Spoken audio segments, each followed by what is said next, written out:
Yeah, I got to see, yeah, I got, They probably play by rules and stuff. yeah, not my fault. They play Jersey volleyball. We're gonna get the meeting going, Parks and Rec Commission meeting for April. It's really gonna be a meeting to talk about Deerfield soccer. We have a few other business items to do, but we will start right off with the soccer program. We're waiting, Nick's making some copies of some handouts we can hand out to you guys so you can follow along. But basically what we're gonna do is just, we wanna have input of what people are thinking for soccer as far as recreation and travel and how we can make it all work.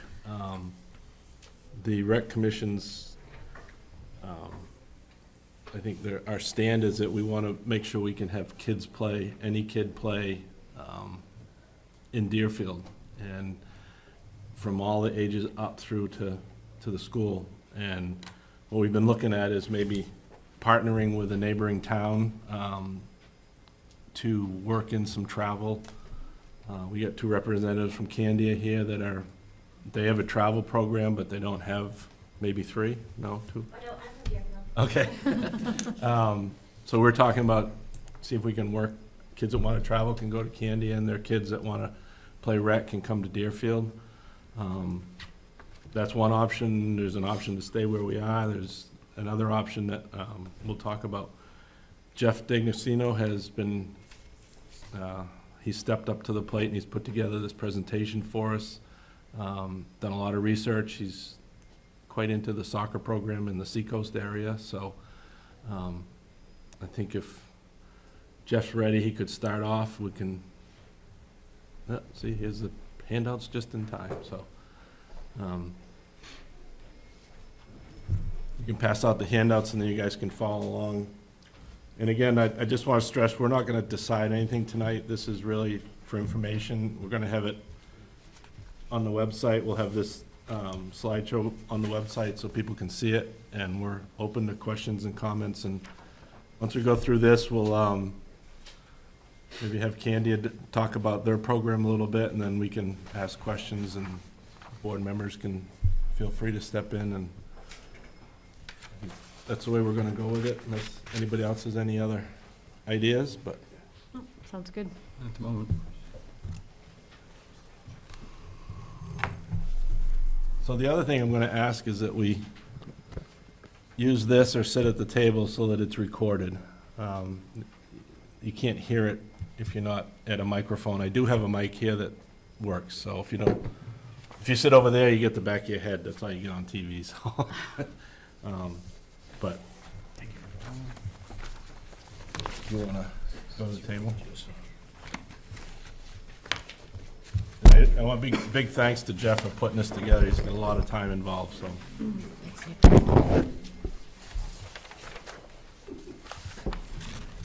So Jeff D'Agostino, 39 Reservation Road, Deerfield, New Hampshire.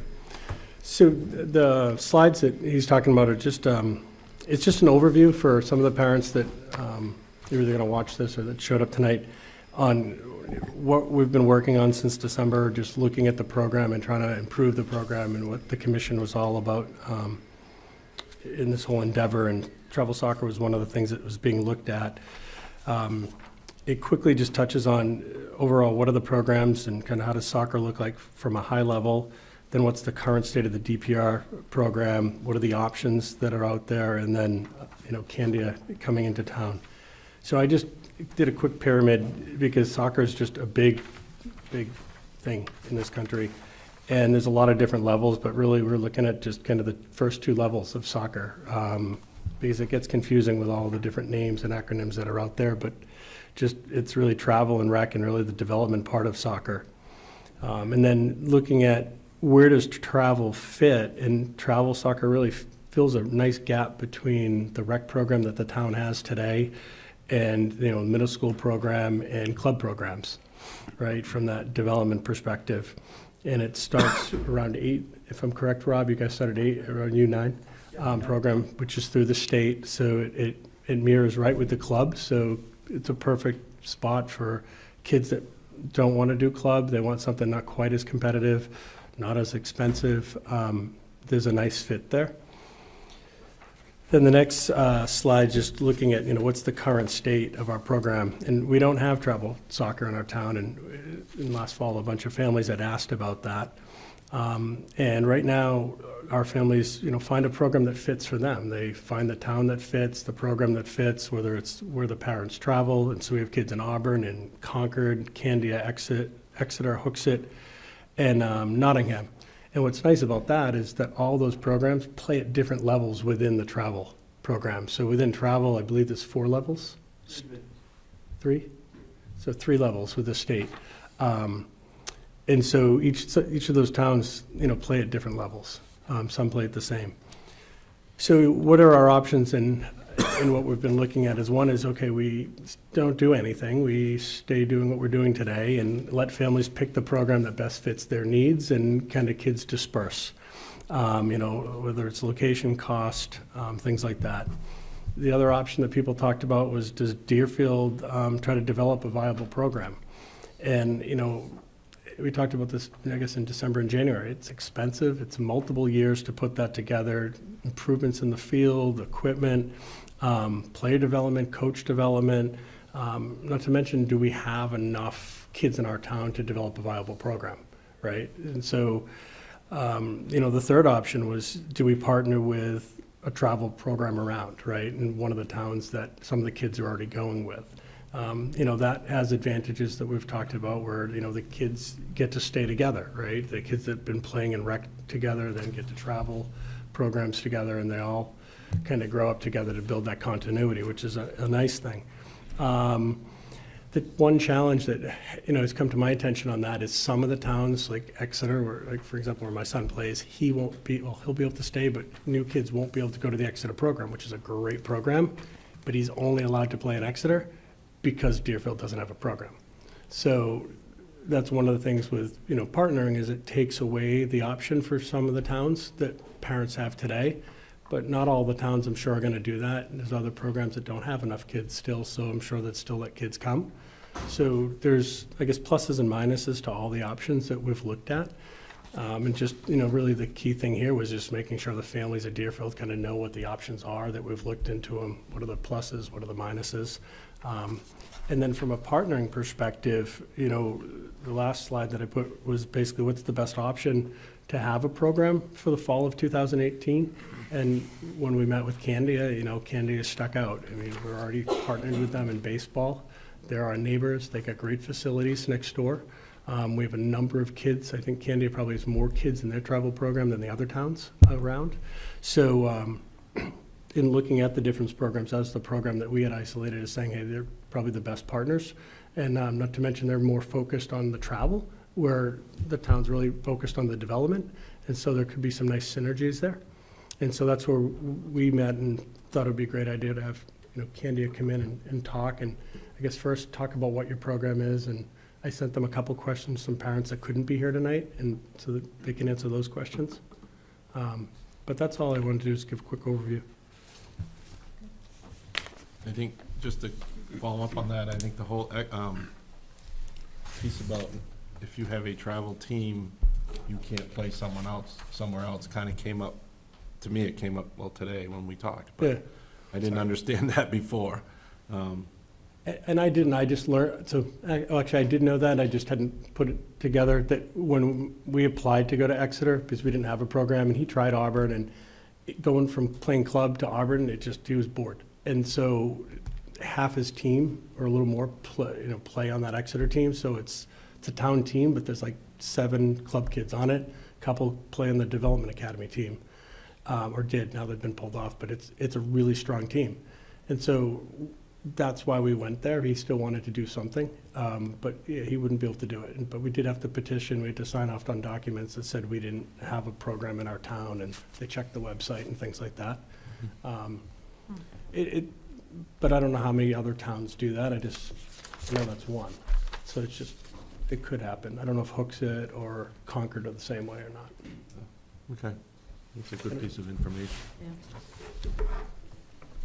Could you guys mind going to the table and? Sure. To the table, or we can just use a handheld mic if that is back and forth. Maybe like, I'll grab it. I guess I'll start and then I'll hand it over to you because it's really about soccer, right? So, my name is Rob Jones. Rob Boucher asked me to come along today. I'm the president of the Youth Association in Candia, and I just thought I'd give you just a couple of snippets of information around who we are, right? So, we're not a traditional Parks and Rec department, right? We're actually not part of the Candia town government. We're an independent 501c nonprofit organization that operates in the town, pretty much with the same charter as a Parks and Rec facility or Parks and Rec organization. We're about creating opportunities for youth sports. We also do a lot of adult sports, and then there's some other things we do for the community as well. Candia being a small town, we don't have a lot of places that you can go hold your elections, so now we're the official polling location in town. We're also an emergency shelter in town. If anyone ever needs to go someplace, that's what the CYA is there for. We do partner with the Moore School as well.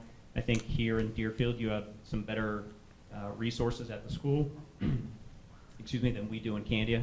So for instance, we can't play home basketball games at the school. So at the Youth Association, we actually have a basketball court inside as well, along with the small turf facility that we use for winter and training during inclement weather. Just a couple of comments on the soccer presentation that you walked through. I'm not aware of, and maybe that's something that Exeter does in particular, as far as limiting who can come and play there. I think soccer is one of those unique sports where they allow you to cross a lot of town boundaries. It's very different than what you see in Little League Baseball. I think we were fortunate enough last year that we were able to partner together and form that majors team, which won the Lamprey River Championship, by the way, so good combination right there. But I think we've kind of created a program in Candia, and I won't steal your thunder, I'm going to hand it over to you in just 1 second. But before I was the president, I was actually the director of soccer, so I take some pride in the program that Rob's continued to build over there. I think if you look back at that pyramid that Jeff had put together, we begin to move into that club area sometimes as well, and I've had 2 of my children play in the soccer program. And I think one of the challenges we always encountered was they want to go off and they want to get the best possible training so they can become a better player. But at the same time, they struggle because they want to play with their friends. So I think we've created an environment where you have the ability to play with your friends, but we also have extremely highly skilled coaches on our staff that give the experience that those players really want so they feel like they can excel and move up to that next level. He couldn't be here tonight, but Sheldon Hall, who was a coach of your son, is actually one of the ODP coaches on the New Hampshire soccer staff.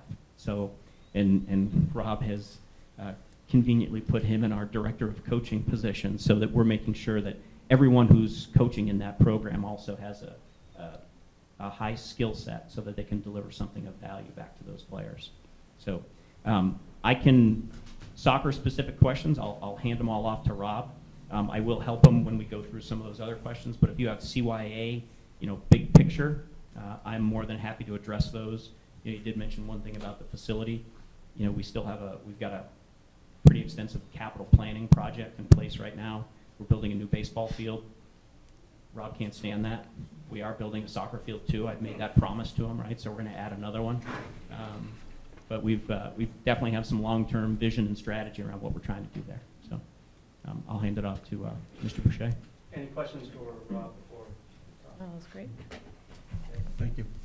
So just to build upon and give you a sense of our program, so we've got this spring 153 kids total in the program, 10 travel teams, and for us that's a record for number of kids.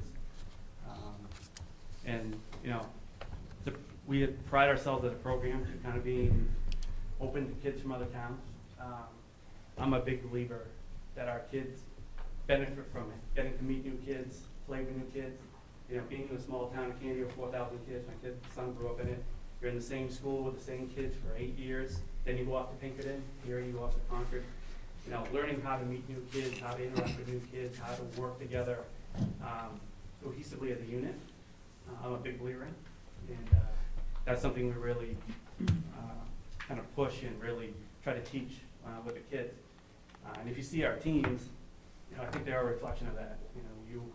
You watch them play, you wouldn't know who's Candia, who's Deerfield, who's Auburn, who's Hooksett. To me, they're all Candia kids. They're treated as such. There's that kind of a lot of pride there when you see them. You look at the team that Nate's daughter's on, you know, and extremely successful. They're all tightly knit kids, you know. I'm super proud of our Candia kids. They don't treat the other kids from other towns like, no, they're not from Candia, and they kind of treat them as cliques. They all kind of bring together, and the coaches promote that. You know, bring it together, treat everyone as family, work together collectively as a team, put the team first, and you know, and then let the results fall where they may. And I think the success that we've had in the program in the last 3 years is kind of a reflection of that. From out of town, we've got 8 different towns playing in our program. I think we're around 40 kids now, non-Candia kids playing in town. And you know, if a parent reaches out to me, you know, I will try to find a way to make it work to get them on the team. Now, we do work within certain guidelines in the Hampshire Soccer League that we're a member of. Depending on the age group, there is a limit on the game roster, so you can only dress so many kids. So for like the oldest age group, you can only dress 18 kids, and you can roster up to 22. So we have a finite limit. I can only take so many kids as we have spots on the team. You know, I certainly try not to get our teams in a bind where we have to make tough decisions. So if we have openings, you know, we will certainly welcome those kids on the team. So, you know, I would say the Deerfield connection really started, you know, 3 years ago. We had some come to our team that Rob and our sons both play on, our U15 team. Some of you may know John Murphy, Will Pegnam was kind of the first to reach out. I think they had done rec and wanted to keep playing soccer. They reached out, and you know, we had spots on the team, and we welcomed them immediately to the team. And they immediately integrated themselves into the team. And then it kind of built on there. I think they went and talked to Ingrid Rocha's son, Cole. He came down. Evan Bishkowski came down as well. And that kind of just built a connection. And then it's all about delivering a great experience. We delivered it, you know, I think the numbers and the retention speak for themselves. Once kids come, unless other interests or things come up, they tend to stay with us. You know, to us, you know, it's all about delivering a tremendous experience to those kids. And every kid is different. You know, we're a travel program, but we don't turn away any kid in Candia. You know, and not every kid is a true travel soccer player. A lot of kids are really rec-based. But we, as Rob said, believe in it. The kids should get to play with their friends and get to play in their town with their name on their chest. And so we've created a program where, you know, we can bring rec kids and travel kids together, provide them training, good coaching, teach them how to work together as a team, and then you can play at a different level than you would think you could otherwise. And so we've been able to kind of do that, bring all these different types of abilities together, and still be very successful. We're the smallest single town in this program in the entire state. And we're always playing against towns with more kids, always playing against towns with more teams, more skill. And if you've been to the field house, and it's not about the banners, I mean, that's just a gravy, but it still speaks to the success we've had. And if you look at the banners hanging in our field house, we've had a tremendous amount of success in our town. And it speaks to, I think, to the kind of our beliefs in how you should run a program. So that's just some background on our program. More than happy to answer any questions that you have. You want to run through some of the ones that were already been posed? So we just send us a list. So one of the questions was, would Deerfield kids be treated the same as Candia kids for team selection? And so if we did this partnership, a Deerfield child would be treated just the same as a Candia child. So, you know, as I said, we got limits on roster size, what have you. Our hope is that when we get the more kids we have, we get enough kids that we can, like, say, form 2 teams if necessary. But if we got to a point where, say, roster's 22, you get 25 kids, you're going to have cuts. It's just no way around it, unless we can recruit more kids. And we do that. I mean, it pains me to no end when we have to cut a kid. You know, they made, in New Hampshire, actually, the U.S. soccer level 3 years ago, they made changes to the fundamental age rules on how teams are defined. It used to be based on school year, and they changed it to birth year. And it affected every town across this state. You know, teams were getting broken apart based on the rules.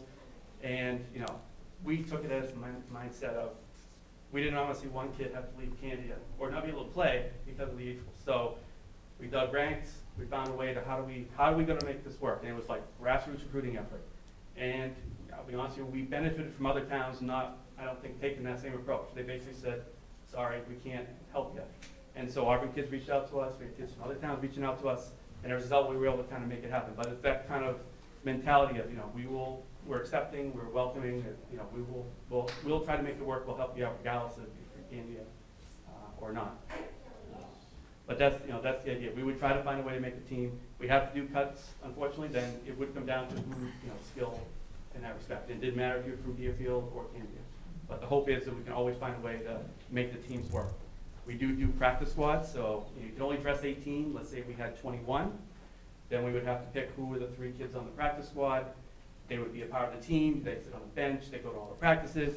And we would try to find a way to rotate those kids into X number of games during the course of the year. But the important goal is to make them feel like they're still part of the team, still continue to build their skills, and then hopefully over time, we find more kids and they can get onto a team of their own. So if you cut kids, where do they go? Is there any other option? So normally, Can I grab for a second? Yeah. So I think so I was the middle school coach in Candia as well. And, you know, I think when you're playing on a school sport, you know, you're trying to be more competitive, you know, you want to represent the school. And I think when I would take girls, we said we'd make a predetermination at the beginning of the season. We want to roster 18 girls. That's it. That's all we would do. So we would take the best qualified 18 girls. Now the suggestion for the rest of those girls was go play at the CYA because now you have an opportunity to get better. Come back and try out next year. Oh, by the way, I'm still your coach. You're still with all these girls. Now I guess my thought process now kind of turns to what you had mentioned earlier, Jeff had gone through in the presentation, is what do we do with the recreation program in Deerfield? And I think if you look at that in that pyramid, the recreation program is that foundation. So I think if we have kids that can't fit on a practice squad, and I say, let's get you into the recreation program, where we still think we're going to have good training, right? Working on skills and tactics and how do they get to be better players. And now the next year, they've got an opportunity to go join that team. Great. So I think that's where I would see a progression there. I think the one other comment I would make too is, and it does get challenging because when you have a team that's been established for a certain period of time, for some of the same reasons that Rob mentioned, you hate to see those kids get broken up. But I think as we get more kids into the program, that also gives us the ability to, you know, right now we have a good blend of skilled players, rec players, and we'll play at, say, the Division III level, which is the kind of entry-level division in the New Hampshire Soccer League. Some of our older teams, like the U15 boys, we play at the Division II level. Better skilled players, a little bit more competitive. I think as the player pool begins to increase, now we could potentially looking at, you're doing evaluations, and maybe you create a Division II team and a Division III team. Because now you're appropriately placing players where they can best succeed and also grow. And maybe it's not 2 and 3. Maybe it's 2 Division Is. Maybe it's a 1 and a 3. Maybe it's a 1 and a 2. You don't know until you get there, but that's what the New Hampshire Soccer League allows you to do. And then I don't know if you want to go into dual rostering. Just Don't need to go. going to jump on that because I don't know if it's related. You said something earlier, there's 3 levels. I'm not quite sure what there's that 3 means. divisions in the New Hampshire Soccer Is League. it age-related or? Nope. So every age In terms of group skill? has Division 3, 2, and 1. Okay. And it's up to the team to decide what division they want to place Okay. their team in. They move, Historically, we've played D3 just because our teams tend to be comprised of rec and travel style players. But like Rob said, the U15 team that both our boys play on has played D2 for 4 years at this point. Actually, one of our girls' teams that Denise Dodd has been a part of has actually won back-to-back state championships. So we're moving at the D3 level. So we're now moving up to D2 because we do believe we need to challenge the kids. We need to improve their skills. It's not about collecting banners. So it's about time, you got to move them up and challenge them. Some of the other questions I did receive, does everyone make the travel team? And Rob kind of spoke to that. Not everyone's going to be able to. Right. We try to make it work the best we can, but like Rob said, having the rec program here in Deerfield, even though it only goes up to age 12, I think, so it's really the only option up through age 12, that would be a potential option for the kids if we could make it happen. Now, I also say, in cases where I could not provide a team for my kid, I personally made calls to surrounding towns. So I had a case with one of our Candia girls 2 years ago. She got bit by the age change and didn't have a team.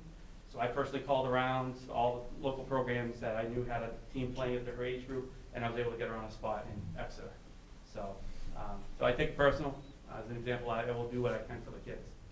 Make sure they have a team, one way or the other. You know, the other piece that works really well in the soccer world as well is it's different than baseball, right? In baseball, you always have 9 players on the field. In the soccer world, you start playing, and you'll have to check me here on these, right? You're usually playing 6v6. 77. Okay, 7v7, 9v9, and 11v11. So as you progress in age, you need more players in those age groups. So what I did when my daughter was older is that's when you build that practice squad. So fall is soccer's primary season, but we do offer it in fall and spring. So in the spring, that's when you try and get those new girls to come in. That's when everyone's dispersed amongst other sports, right? So maybe the competitiveness drops down a little bit in the spring. It's a great chance to introduce those new girls. And then when they go into the newer age group in the fall, now you have enough players for that team. And then you do the same thing until you get to 11v11, and then you just continue to grow that roster up to the 18 or 20. Another question is how do we divide playing time? It's really up to the coaches. We leave it to the coaches' discretion. I mean, the reality is with mixed rec and travel, not every kid is capable of playing the same amount of time. Some kids are only capable of playing 5-10 minutes at a time, where some kids are capable of playing, most of the game. We are keeping score. It is a competitive league, so we got to factor that in. But everyone is going to get in the game. Is going to get a meaningful amount of playing time. There's no hard, fast number like it is in like Little League in innings or basketball, 1 minutes. But I make it a mandate to all the coaches that everyone is going to play, but it's your discretion on how much appropriate you play. And we also believe if you get into the older age groups that we're a big believer also that sports is teaching life lessons. And as they get older, it's we want to impart those life lessons that you're going to be rewarded for hard work. It's not about everyone getting the same amount of playing time. And so they need to understand you want more playing time. What are you doing to earn that playing time? Are you doing everything that's asked of you in practice? Are you doing extra outside? Are you giving it your all? Are you being a good teammate? So we really try to stress that at that older age group. If you want that more time, then are you going to put the extra work in that's required of that? And the same thing happens from a playing time standpoint, right? When you're the younger age, the games are much shorter. You probably play for, 50 minutes? Yeah. Or even less than that? Or is 50 the? 50. Yeah, and then it continues up. Now you're going to play 70 minutes, and then eventually at 90. 19, you play 90 minutes, right? So there's more playing time available to all those players. The other questions I got are really more Deerfield centric, so I'm not going to address them. I'm going to offer the microphone. So Ingrid DeRocha was nice enough to come. So her son Cole, I mentioned, played with us for a number of years. He's not playing with us any longer. I don't think there's anything on our side. But she was nice enough. I thought it was important for you to hear perspective of actual parent from Deerfield that actually had a child playing in our program. Hear their honest feedback on what we do. So I If appreciate you want Ingrid. someone on the sidelines cheering for your team, you want it to be Ingrid. Okay? Very impressive. I am not. That was Really? just one of the- that was the game. Rob made me cheer, and I did it. I really did put my all into it. So I'm Ingrid DeRozier. My son Cole played for 3 seasons. One he had to duck out early for other reasons, but Cole tends to want to do many things, so that is why he's no longer playing with CYAA, but he does plan to play in Concord. And I have to say, I think that, he has improved so much since he started with CYAA. He really got started at Deerfield Rec and had some good coaches teaching him because he had never had any experience before that. But I have to say, once he got in with his coaches at CYAA, they encouraged him. They were great. And so he listened to them, which he doesn't always do with me, so that was great. They're very encouraging. They taught him so much, and I have to reiterate what Rob was saying, that they do treat the Candia kids or the Deerfield kids as the Candia kids, especially if they do have to cut, which they did have a cut when Cole was playing. Excuse me, it was tough. One of Cole's best friends was cut, and it was hard on Cole because he really wanted to play with his friend, but he understood as well, and Cole made the team. So I know that in the process they did not look at Candia or Deerfield. They grouped them all together, and they really tried to to make a decision, and I understand it was very hard. Going back to what you were saying about trying to work with those kids who are cut, or who, if you need to have more kids on a team, when Cole was playing U13, we also played U14. So in order to have enough of a U14 team, correct me if I'm wrong, this is what I gathered, he was able to play all the U14 teams also. So he got tons of playing time, but he also was able to help out with having the 2 teams running. And all those kids, I mean, I have to say, the Candia kids and Auburn, I mean, they're all wonderful. They're great kids. And I know they've been together since they were little, but they didn't have any problem taking on the Deerfield kids and treating them the same. You know, I could see the camaraderie on the field or on the bench when they were fooling around sometimes. So they were very accepting, and I have to say the parents are great too. And I have to say, I love the parents because they encouraged me to step out too. All the parents were great. They accepted us too. I mean, Deborah on the sidelines, and just all inclusive. It was wonderful. Travel isn't far. That's what I liked. We weren't traveling down to, you know, southern Rhode Island. We were staying put in our own general area, and all the games were on the weekends, which I liked a lot because when I work, I can't always be back for a game, even at 6 o'clock. So that was great for family. You know, it worked well for our family. Yep, and fair playing time. That was something I also wanted to touch on. That skill level, yes, but Cole always had time. I always noticed that they would switch them out. They were very fair about that. All the kids had pretty much equal playing time. And I am very impressed with the skill of these teams. It was great to see. And to watch my son start to move up to that skill. And I think that once he started playing on the Deerfield school team as well, he did so well. And the kids were, they were starting to win some games too. And a couple of the kids who had played on CYAA were in that group as well. So, and the passing and everything, they learn a lot. Thank you. Thank you. Any other questions? While we're on that, the geographical area, is it defined Southern New Hampshire? As in, like, teams we play? Or travel, you know, physically, how far do you go? So, I mean, Approximately, you know, is yeah. it? So, I mean, the New Hampshire Soccer League literally comprises teams across all of New Hampshire. So there's Right. actually a team in Mount Washington Valley that Yeah. plays in North Conway. When they put the league together and for each of the age divisions, first it starts with like who registers to play. Once they have all the collective teams that are registered to play in an age division, an age and a division, then they try to put the divisions together based on what skill level division that they play, their success rate, and then they do look at travel time. They are sensitive to that. They try to keep the travel to no more than an hour at most.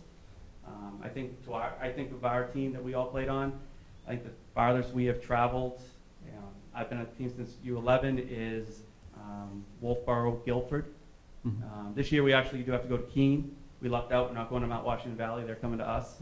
And that's right. You are. His U19 team is going up there. I think we are going there. Are you? We're going there, yeah. So, but So the point is, I'm not trying to nail you down, it's just trying to get out the approximate scope, Yeah, I what people mean, expect. most of them are in southern New Hampshire. Okay, yeah. So In Bedford, that hour Pittsfield. rule of thumb seems to apply, or overnight, any overnight? No, unless you want to make it an overnight. Okay, well, you're not going to go up to Portland, Maine No, for a 3-day. We never leave the state of New Hampshire. Okay. Unless, Oh. except for, Well, we do play a Columbus Day tournament in Sanford, Maine. And I've got to tell you, The Walnut Grove Campground, I think, makes a majority of their revenue that weekend. Between the girls and the boys teams, I kid you not, and this is why, it's more than just, it's like Rob said, it's the life lessons, and it's spending time together, and it's having fun with all the other folks that you're participating with. We go up to Sanford, we take over that whole campground for the girls teams, for the boys teams. People are in campers, people are in cabins. We do, big potluck dinners, and it's fun. No, that's part I of the would travel experience, for yeah. that. I've I had been part of that in other sports, but it's just to get a big feel for it. You know, just to kind of illustrate, that's the good side of it. The other side of it could be, you go up to Portland, Maine, you drive up there, you buy a hotel, and your kid doesn't play. Yeah. And that's the other side of that coin, which we want to try to avoid. And I'm not getting that vibe from you. I just want to kind of get that out there. I never went to a game where somebody didn't play. They, as I said, they had a lot of playing time. Right? Mhm. No, that's great. Yeah. Can you speak a little bit to the leadership of the association and the turnover? How it sounds like you have a 19 and you have a 15. What's the feeder, or are you on a term, like a 2-year term, or are you until they move you out, or how does the leadership of the association? These guys will never get rid of me. So we're actually preparing for elections right now, and I am running for re-election. I'm here to ask for your vote. So this will be my 3rd year as the president of the CYA. Prior to that, I was the vice president for 2 years. Before that, I ran the soccer programs for about 6 years.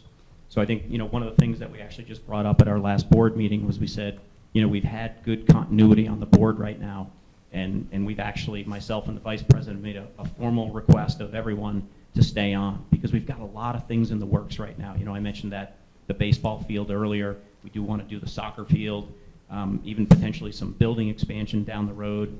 And we don't want to break the organization right now, because I think we've got that momentum and we've got everyone on the same page.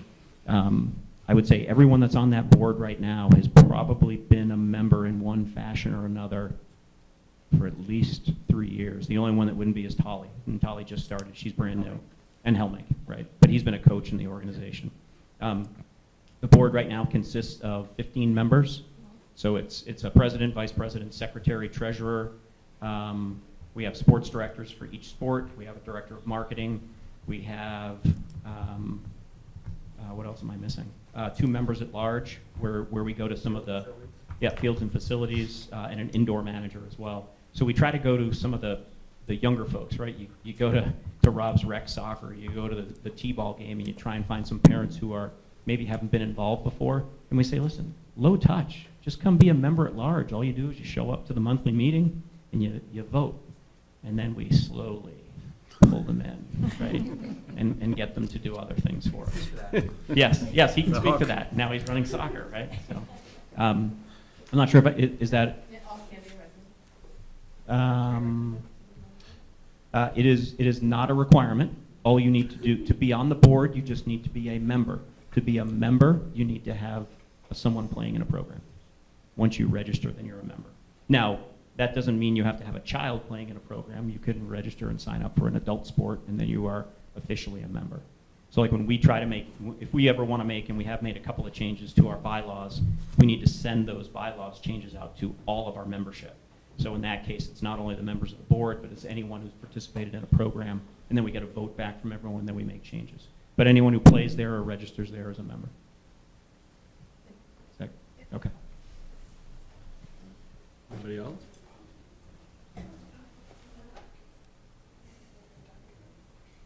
For a board member?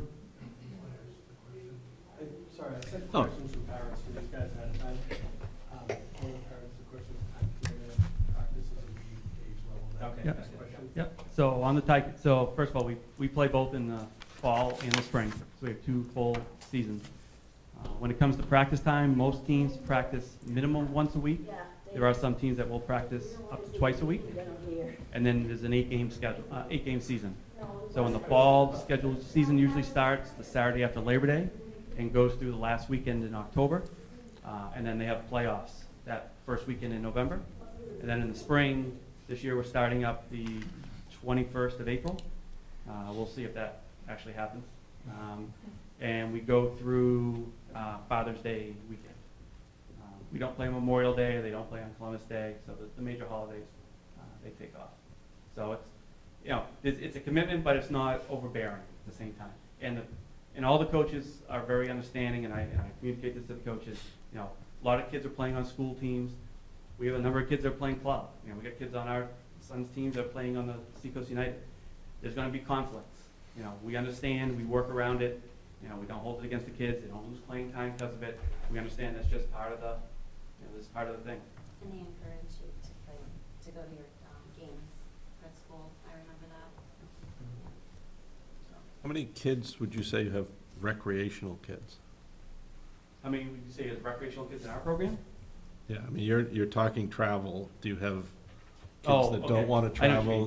mean. So yes, we have a rec program. The way we treat our rec program is it's really a feeder into our travel program. You know, we made it, this is back in Rob's days. We had to make a choice. We didn't have enough kids to do both rec and travel. So we had to make a choice. And what we decided to do was, after U9, we're going to be completely travel, and we'll just bring all the kids together, and we will make it work. So we do rec from kindergarten up through U9, so really 8, 9 years old. We use Soccer Sphere, which is a organization kind of that started out of SNHU. The head of the soccer program there, Mark Hubbard, started the program. He's now the head coach at UNH. But they offer skills training. They actually, coaches will come actually and coach your teams if you want them to. So we've used them for a number of years, and they actually run our rec program. 2 coaches come in and do skills and training with the kids for 8 weeks over the course of the fall. And then this past year, we've been 4 games with Auburn's rec program.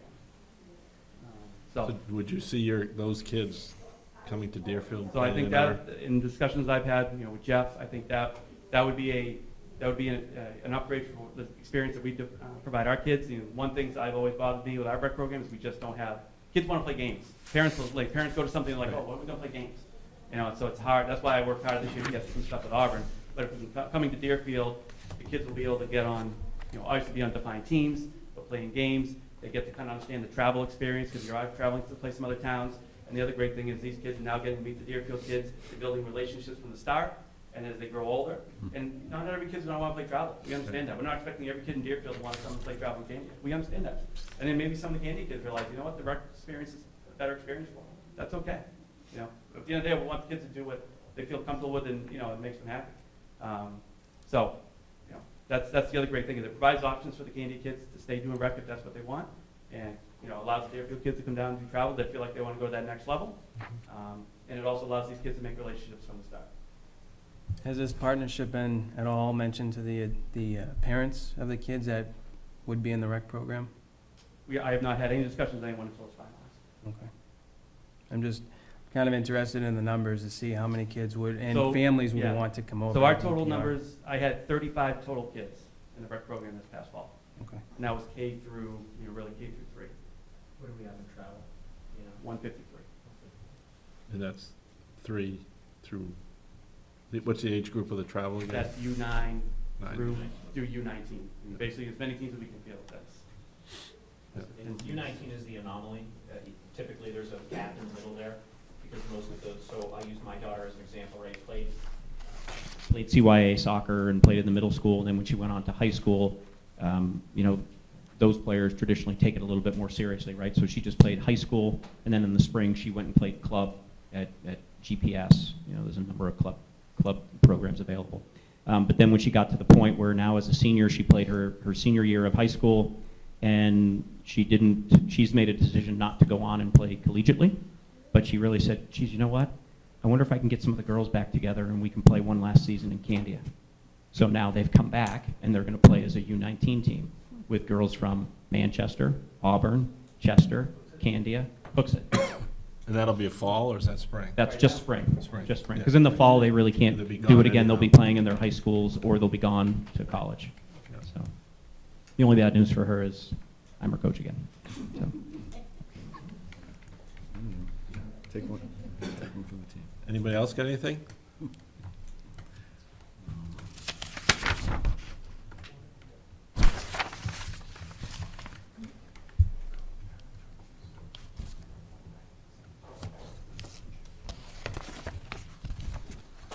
So one of the questions that came up from one of the parents was, I'm the coaching or likes to be coach.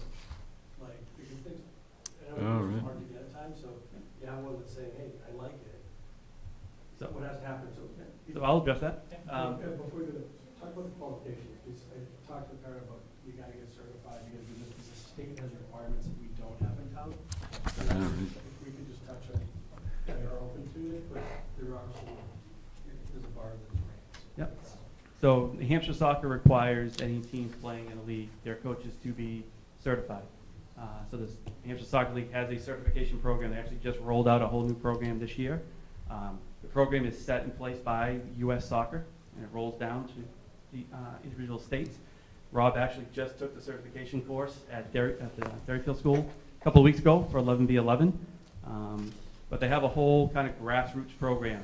Kind of, they understand a lot of the coaches are really rec, town travel. And so they have an appropriate program to kind of educate and get those coaches the necessary skills and knowledge that they need to be able to kind of provide a good experience to their kids. They also have a track, that's much more advanced, requires a lot more time. So like Sheldon Hall, who leads our coaching program, he went and got his D license, which was literally a 6-month process for him to go through. So it really depends on, we don't tell the coaches they have to go that route. Sheldon wanted to take his, teaching his skills to another level, and he went and did that. But we do mandate all our coaches have to get certified. They start at the 7v7 and work their way up appropriately, depending on the team that they're coaching. So that's travel you're talking about? Yes. Okay, so is there an equivalent rec certification? I would actually recommend that you do the same thing, Well, right? 'Cause okay. it's all about the size of the game. Yeah, so ultimately, the point is, in this league, there's an expectation, if not a requirement, to have some degree of certification. It is a requirement that's very loose. I've never seen them actually throw the gauntlet down and say, hey, you need to get your coaches certified. But we take it Yeah, seriously. strongly encouraged. It's strongly encouraged, Okay. and we take it seriously. Okay. We stay on our coaches. We pay for all the training, so there's no Oh. financial impact on the parent. We cover all the training. We just ask them to invest a little time. Be willing. So they don't check cards?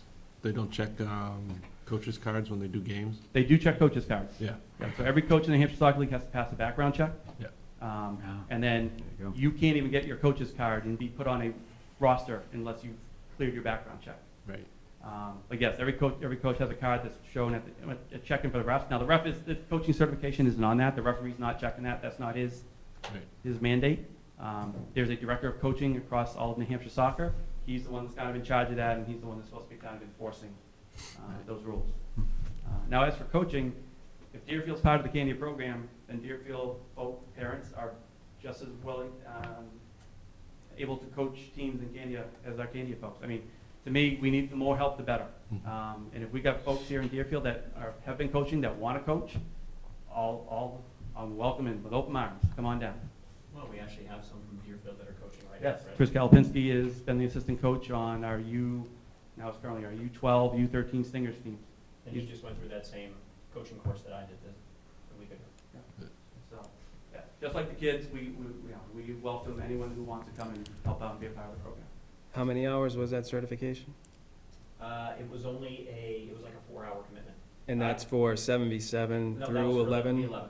So would it include the lower levels as well, the 7v7 and the 9v9? No, it's kind of a progression. Okay, so for a 7v7, what would the Probably requirement about be? 4 hours. So it's 4 hours for each Yeah, level? but they have both an online version and a in-person Okay. option. So for certain ones, they say, take it online is fine, take it at your own pace. You're probably talking 30 minutes to an hour. But as you move up to older age groups, they want you to kind of come out on the field and Right. get some more hands-on practical experience. They actually had some of the trainees run the session. So they would kind of give you a practice plan and say, okay, they actually had a team there, a U13 girls team, and they said, you're going to do the first section, you're going to do the second section, you're going to do the third section. And then the ODP staff is actually there as mentors to kind of help them through it, and it's a great learning experience for everyone. I went through it. I had already been certified to my E level, which is really U14, but because I hadn't coached in about 3 years, I said, hey, why don't I get myself thinking soccer again? And it was a great refresher, so, especially for a 4-hour commitment. How about the reciprocal of that? Do you feel like of the 35 families that are in rec that might be coming here, that there would be parents in that group that would be willing to coach? So that's a good question. I think we've been using SNU to do all of our rec programs, or Soccer Sphere, right? Mhm. Some of the coaching staff and players from Southern New Hampshire University. But this year, when we did set up games with Auburn, I did have to get some parents to step up and kind of organize and kind of coach the kids during those games. And I did get some parents, and I already can think of 2 parents in mind immediately that would probably be willing to step up So as and help NHU out. was running, but these actual games, the parents were leading. Yeah. And you know, that may be a blend that we do, right? If there's parents who want to be interested and they haven't gone through some of those courses, maybe they're a little hesitant to do it. You know, if rec is being trained by Soccer Sphere or SNU, now you pair them up with some of the coaches or parents who want to get more involved, and that puts them a little bit more at ease, and next thing you know, they're signing up for the class, and then they come back and they want to be the full-time coach the next year. Know how long you'll be? We can wrap up in like 15 minutes. Okay. From a club perspective, I know you guys haven't talked to your membership. Do they have to vote if you guys are as a partner? Is that its own thing, or is that something the board can decide on? I think we would decide at a board level, so Rob would come back as the director of soccer, and he would have a proposal for us, a 15-member board, as, you know, this is what we want to do. And I think the only reason we want to run it by the board, I mean, he makes decisions for the soccer program from an operational standpoint on his own, just as he does when we take all of these other players who come in and want to play with us. I think the only thing we want to do here is, because we're talking about something on a much larger scale. I mean, I say larger scale, we're not 100% sure how many kids you have participating right now. I think you may have mentioned a number earlier, but I didn't retain it there.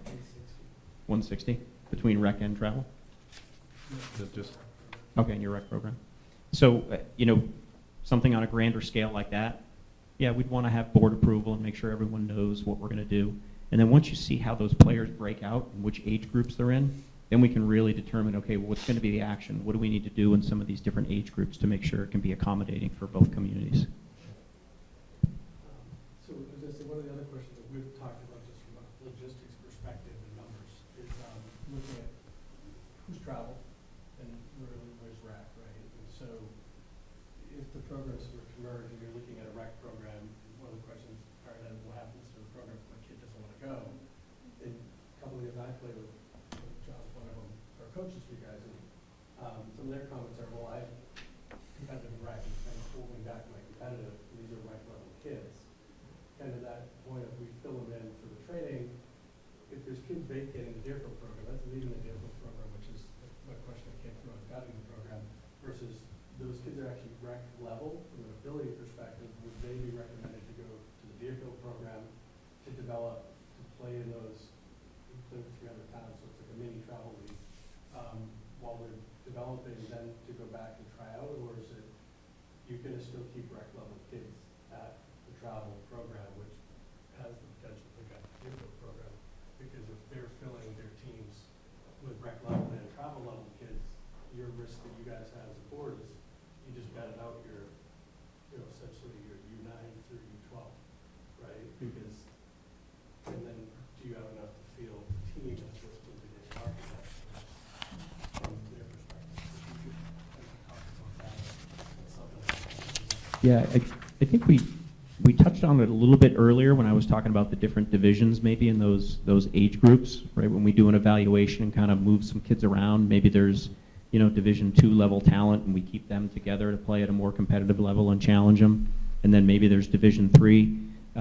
I would say that for players who really need more training before they get involved in any level of competitive games, whether it's 1, 2, or 3, that we would want them to stay in that rec program. Just based on the conversation we're having here, I think we're already talking about a rec program that we feel wants to deliver more, right? When we talk about different coaching and training and making sure those players kind of build their skill set up from there so that they're ready to advance. Yeah, I don't think there's any, obviously there's no intent, right, that we would, you know, gut a rec program, and I think there's probably, I could think of a few kids, right, that are in our travel program right now that would probably be better suited for something a little bit lower key, right? Get them into that rec program, and then maybe, as I said earlier, you know, a year later or 2 years down the road, they're ready to take a next step and try something a little bit more competitive. I don't know if that's a good enough answer for you. I'll give it to Rob too. He may have something to add. You're kind of answering. I mean, this comes back to something I said back in December, because so I coached middle school team, and the biggest thing I saw was kids coming out of rec, and the kids that came from the club. Yeah. There was kids who were teaching strategy to, and there was kids who were teaching how to keep the ball straight. And I think we did a just disservice to the kids by not having a better development process. Yeah. And so it's the bigger picture. That's really what the board's been about.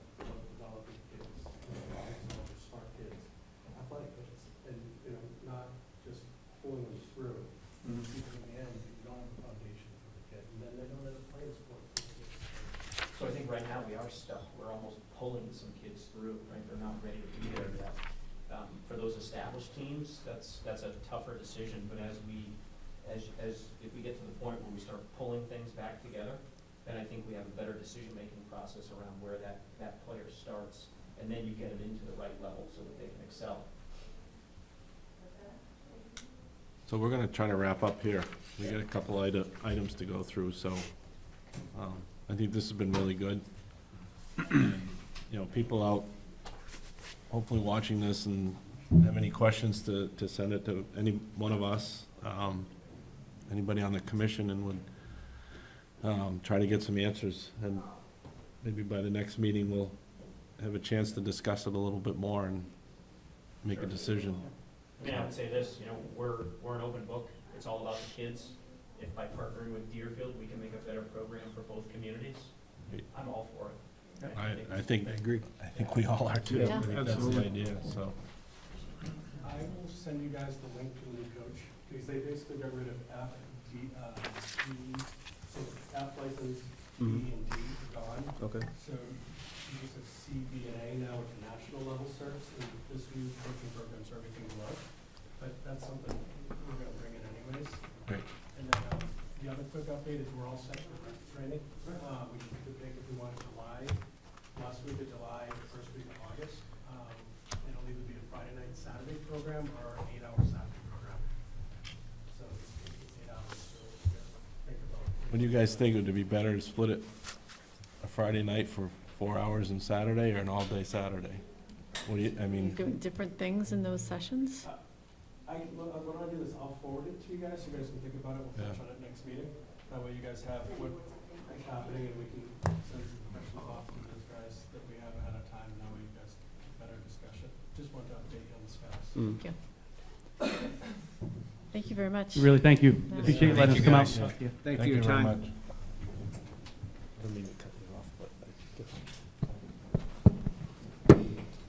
Yeah, I didn't know that.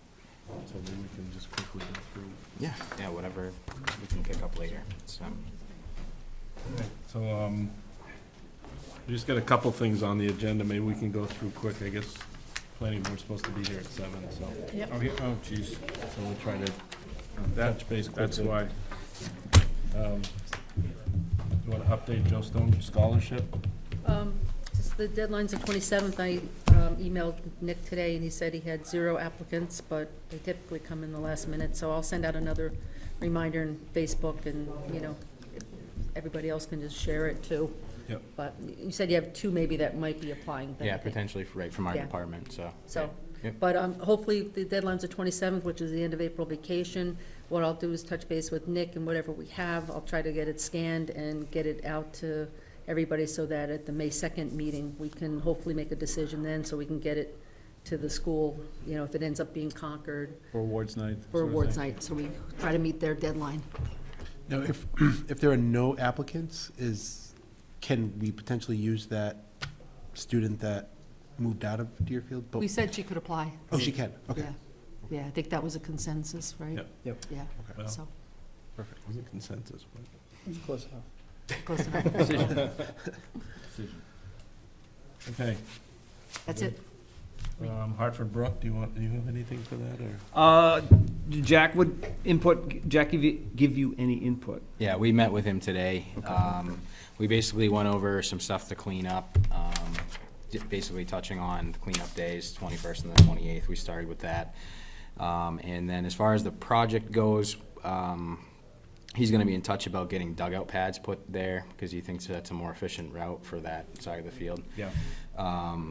We're gonna look, he's also gonna reach out about Harley raking, getting that piece done, because that's the first thing that goes Yeah. into the field from this point going forward. And then we can talk about field skins and irrigation and all that junk, so, that's, you know, all to come. It's gonna be one step at a time, but he's starting with the dugout pads. Hopefully gonna get a company that can put them over the fence, because the fencing is up now, so that's one obstacle. And then Harley raking the field will be the next thing, so, looking forward to it, hopefully getting some stuff done this summer.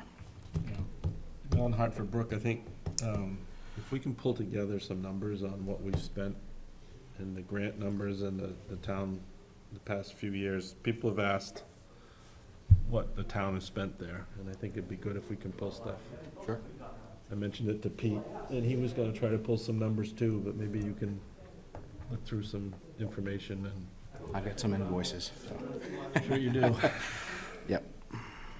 And are we gonna have that group that's coming in? Are you gonna talk about the cleanup group, or?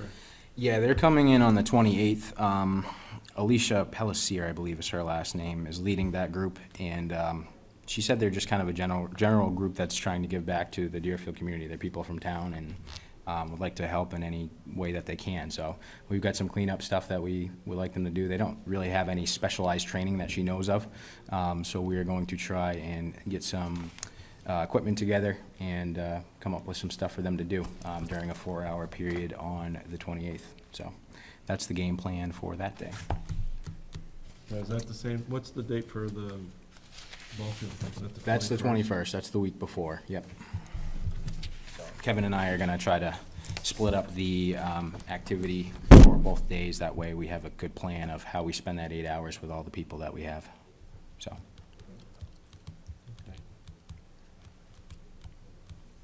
And everybody got, Dwight sent a copy of a breakdown of the revolving fund. It's just tremendous. Yes. So we can all look at that, and maybe at the next meeting, we'll have some time to go through it. Dwight and I have gone over it a little bit, and there's some ideas that we have about breaking up some of the line items for maintenance and equipment, and creating a maintenance and equipment line, instead of trying to figure out how to break it into each program. This is really helpful, because a lot of people ask, you know, where's our funds go, where's the money go, what does it do? And so Dwight did a incredible job on this. It's a great format. Yeah, it really is good. And when this is, when we're comfortable with it, we'll post it, I think, have it available for people to see. Especially for baseball and the programs that keep saying, where's our money go? Sure. So it is something for all of us to preview and make comments, and at the next meeting, we'll talk about it. So. I hate to push us out quickly, but. Can I, one comment? Yeah, no, absolutely. Just some feedback I thought I should share before I forget about it. The Hoop Classic. I know I had my, you guys were filling big shoes for a tournament that's been around. I got feedback from a Newmarket parent twice that said, great tournament, the best that they've been to. They were playing up in Portland, coming back down to Deerfield to finish up the tournament. They just said it was wonderful, and no other place does it that way. And I've heard that before, but you guys did a good job for the first year of you guys doing it. The couple nights I was there, I thought everything went smoothly, so good job. Yeah, nothing Thank you. but positive comments. Yeah. Well, I'll give a negative comment. I don't think there's enough parent volunteer work at it. I think it's a serious problem. I don't think we should have to be manning the door. We'll have a longer discussion about it, but I really want to talk about it, because, these guys spend hours, days, months there, and Yeah. to me, there's not a lot of parent commitment to help, and that has to change, or something else is going to change. So that's for another day, but there's my negative comment. That's right. Anybody got anything else? All right. Good. Motion to adjourn? Second. Ernie made it. I make a motion to adjourn this meeting. Brian, I second that. all in favor? Aye. Aye. Thank you guys for coming. That was a good discussion. Oh, it's okay. We need to get a poll going to see how many of the kids coming back to DPR soccer that will want to go over there. We have to pull those numbers together before. So I think it's some, They'll be here. That's what we're running out for. Yeah, we had to. I think I'm leaving. They're upstairs right now. I don't know. that logistics thing, yeah. I don't know, will the rec be split, or it might even move up? When I was involved in soccer, rec, we would travel. We'd go to Northwood, Candy, that was very common to do. Right. Nottingham. So, yeah, I said we had 100